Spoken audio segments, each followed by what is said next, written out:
Hello, today I'm going to teach you a realistic painting trick that is so easy to follow and it's very effective. My name is Asya Batwa. Feel free to join my channel to learn more such tricks.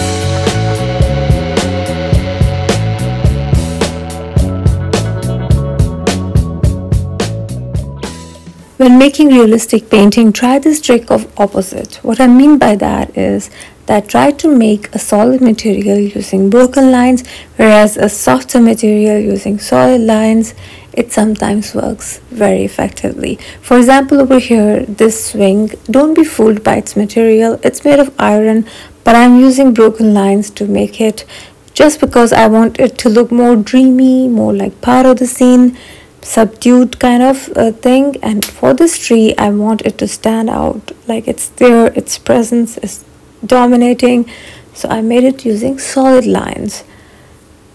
You can even make hazy lines if not broken lines, or you can skip lines like I'm doing this in the distance on the bricks. It's very effective trick. Do try it and you'll see that it's really helpful.